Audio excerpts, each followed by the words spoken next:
Now continue with the next topic of this chapter, that is rusting of iron. Iron की rusting होना. Let us get back to rusting. अब हम rusting की process अभी जो हमने स्टार्टिंग वीडियोस में हमने स्टडी किया था उस पे जाते हैं, बैक होते हैं, हम रिकॉल करते हैं उसे. This is one change that affects iron article and slowly destroys हैं. ये वो चेंज है जो आयरन आर्टिकल पे अफेक्ट करता है और उनको धीरे धीरे डिस्ट्रॉय कर देता है. Since iron is used in making bridges, ships, cars, truck, water bodies and many other articles, है ना. आयरन से तो देखिए बहुत सारी चीज़ें बनती हैं, ब्रिजेस बनते हैं, शिप बनती है, कार, ट्रक, बॉडीज़ बनती हैं और बहुत सारे आर्टिकल्स बनते हैं. The monetary loss due to rusting is huge. जो भी रस्टिंग की वजह से जितना भी सारा लॉस होता है वो बहुत बड़ा है ना, क्योंकि इतनी सारी चीज़ें आयरन से बनती हैं. The process of rusting can be represented by the following equation.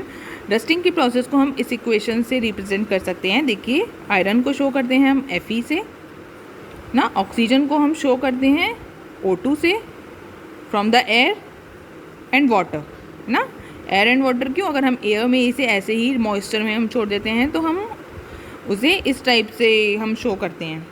Gives us rust, that is iron oxide, Fe2O3.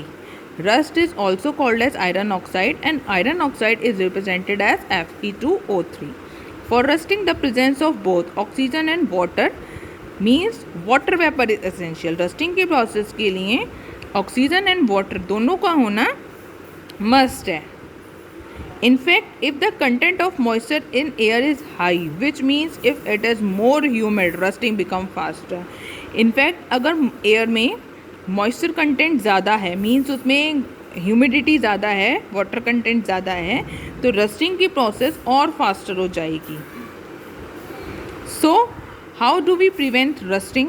अब हम रस्टिंग को कैसे प्रिवेंट कर सकते हैं, है ना. रस्टिंग हमारे लिए है तो प्रॉब्लम ही ना, तो हमें उसे सॉल्व करने के लिए हमें कुछ ना कुछ प्रिकॉशन तो लेना ही पड़ेगा, कुछ ना कुछ प्रिवेंशन करना ही पड़ेगा.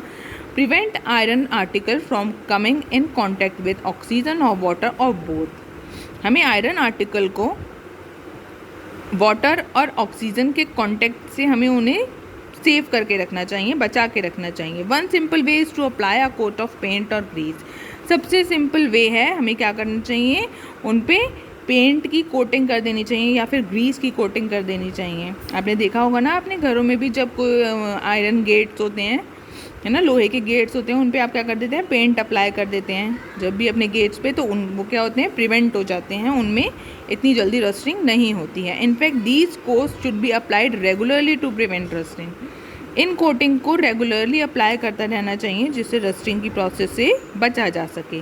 Another way is to deposit a layer of metal like chromium और zinc on iron. First way, simple way तो हमने पढ़ लिया कि हम उन्हें पेंट कर दें या ग्रीस कर दें. दूसरा वे क्या है, दूसरा तरीका क्या है, एक आयरन पे एक क्रोमियम की या फिर जिंक मेटल की लेयर डिपॉजिट कर दी जाए, तभी उसे रस्टिंग से रोका जा सकता है. Now see what is Paheli is saying. Oh that is why my friend Rita is always complaining about iron article rusting so fast.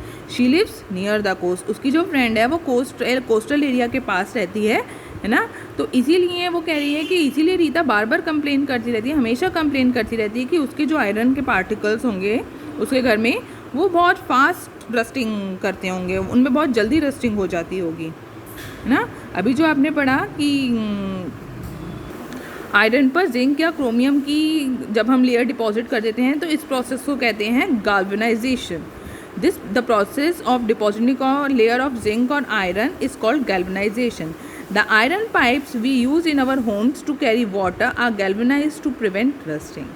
जो भी आयरन पाइप्स हम अपने घर में यूज़ करते हैं वाटर कैरी करने के लिए, है ना, जो भी वाटर के पाइप्स जाते हैं हमारे घर में, उनको गैल्वेनाइज किया जाता है. किस लिए, कि रस्टिंग की प्रोसेस से उनको सेव करने के लिए. You know that ships are made of iron and a part of them remains under water. आपको पता है जो भी शिप्स होते हैं वो आयरन के बने होते हैं ना, और बहुत सारा उनका पार्ट जो है वो वाटर में ही रहता है always. On the part above water also water drops keep clinging to the ship outer surface. जो भी वाटर के बाहर भी पार्ट रहता है उनमें भी वाटर ड्रॉपलेट तो आती ही रहती हैं. Moreover the water of sea contains many salt. आपको ये भी पता है कि सी वाटर में तो बहुत सारे सॉल्ट होते हैं. The salt water make the process of rust formation faster. और सॉल्ट वाटर जो होता है वो रस्ट फॉर्मेशन को और फास्ट करता है, रस्ट फॉर्मेशन रस्टिंग को और फास्ट कर देता है। Therefore ships suffer a lot of damage from rusting in spite of being painted. इसीलिए जो होते हैं शिप्स जो होते हैं रस्टिंग से बहुत ज़्यादा डैमेज सफ़र करते हैं, ठीक है, जबकि उनके तो हम पेंट भी करते हैं। So much so that the fraction of ships iron has to be replaced every year. इसीलिए आयरन के शिप्स को हर साल रिप्लेस किया जाता है। Can you imagine the monetary loss of the world to the world. क्या आप इमेजिन कर सकते हो कि वर्ल्ड को इससे कितना लॉस होता है। रस्टिंग की प्रोसेस को प्रिवेंट करने के लिए एक और भी वे है, देखिए क्या। Stainless steel is made by mixing iron with carbon and metal like chromium, निकल and manganese. It does not rust. Stainless steel जो बनते हैं आजकल, तो स्टेनलेस स्टील कितना यूज़ किया जा रहा है, उसमें आयरन के साथ कार्बन या फिर दूसरे मेटल लाइक क्रोमियम, निकल और मैग्नीज के साथ उसे बनाया जाता है। इट डज़ नॉट रस्ट, ये रस्ट नहीं होते।